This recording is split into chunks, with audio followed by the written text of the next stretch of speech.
Assalamualaikum, bersama saya Suriani binti Zana Abidin. Assalamualaikum, saya Aisyah binti Abdul Qadir. Saya Diana Nabila binti Rozman. Dan saya Nur Farah Atira binti Nur Rizam. Hari ini kami akan menceritakan atau membentang tentang hak pekerja di Malaysia.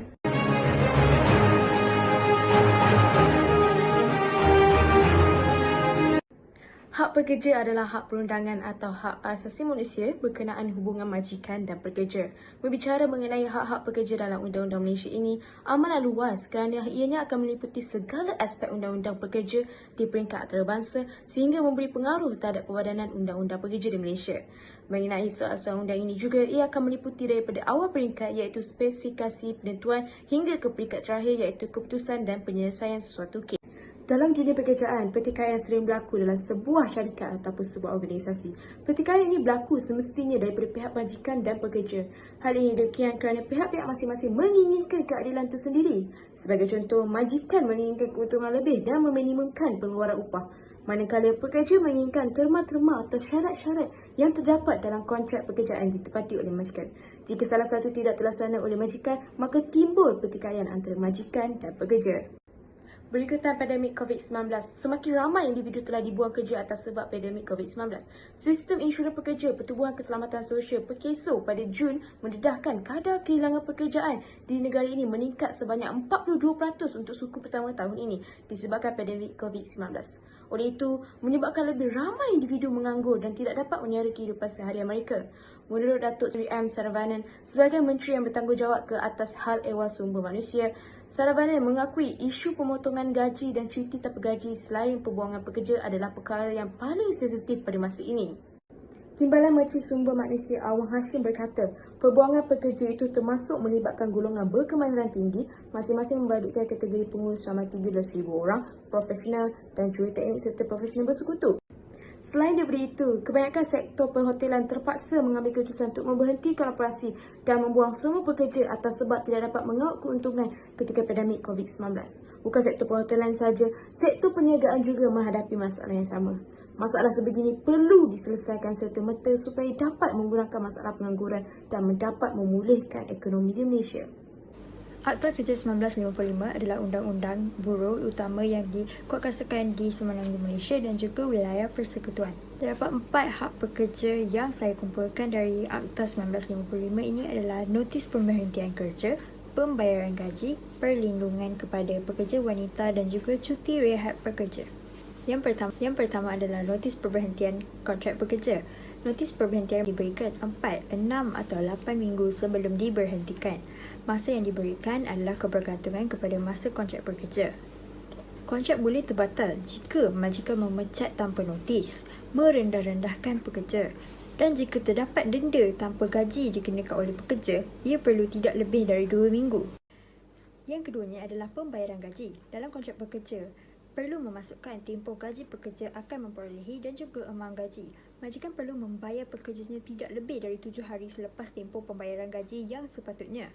Pekerja yang dalam tempoh hukuman penjara tidak perlu dibayar.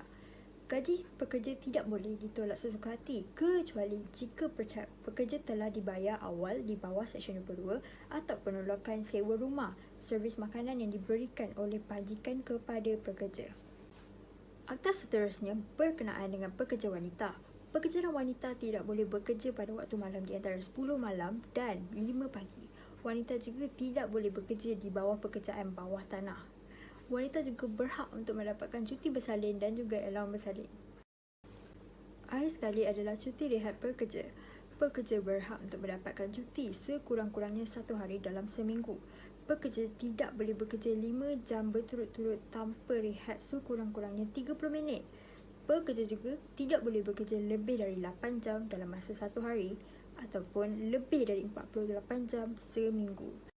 Pekerja berhak untuk mendapatkan gaji semasa cuti umum seperti Hari Pekerja, Hari Kebangsaan, Hari Malaysia dan juga Hari Jadi yang di-Pertuan Agong.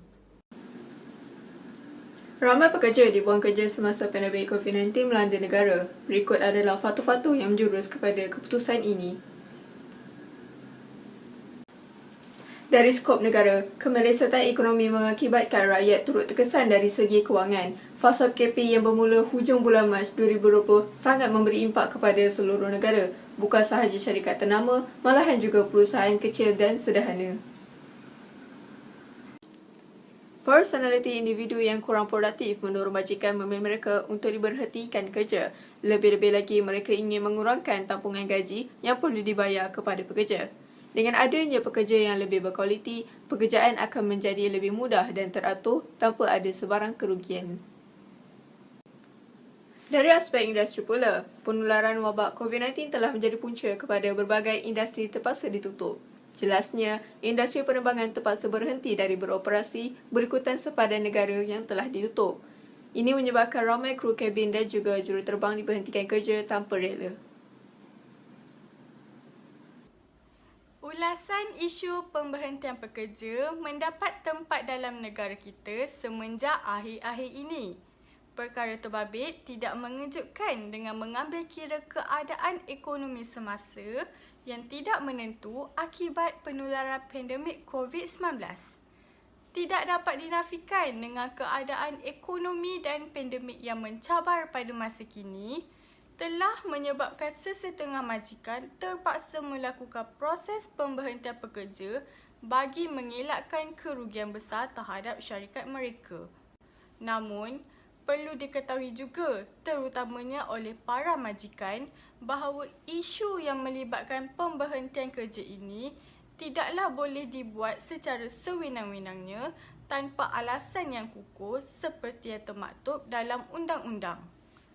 Oleh itu, sebelum proses pemberhentian pekerjaan dilakukan, pihak majikan hendaklah terlebih dahulu mengambil langkah-langkah yang sewajarnya, iaitu melakukan proses pembekuan pengambilan pekerja baharu, mengehadkan kerja lebih masa, menggunakan sistem kerja secara bergilir, mengehadkan kerja pada hari cuti am dan sebagainya. Hal ini sebanyak sedikit dapat mengurangkan isu pemberhentian pekerja yang semakin meningkat saban tahun. Memang benar setiap syarikat pastinya mengutamakan keuntungan mereka, namun dalam masa yang sama, ia melibatkan isu periuk nasi mereka serta tanggungan terhadap ahli keluarga mereka. Isu pembuangan pekerja juga boleh menjadi masalah yang besar bagi mereka yang sudah berusia di mana selalunya akan menghadapi kesukaran untuk mencari pekerjaan baru. Ini disebabkan keadaan ekonomi semasa serta persaingan yang dihadapi dengan pekerja muda tempatan serta pekerja asing.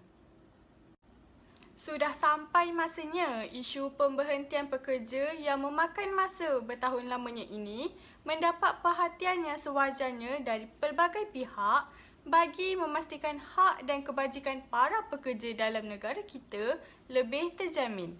Saya, Nur Farah Atira binti Nurizam, akhiri berita kali ini dengan Assalamualaikum dan salam hormat.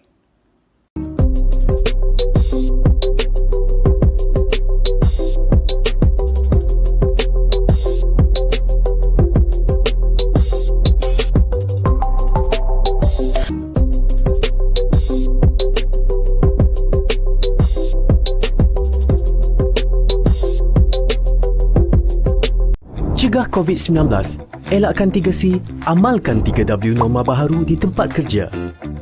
Penularan wabak COVID-19 yang melanda negara kita dan seluruh dunia telah merubah kehidupan kita dari kebiasaan lama kepada norma baharu. Bagi mencegah dan mengawal penularan COVID-19 di tempat kerja, langkah-langkah bagi mengelakkan 3C dan mengamalkan 3W adalah penting untuk memutus rantaian COVID-19. Ingat, perjuangan melawan COVID-19 masih belum tamat.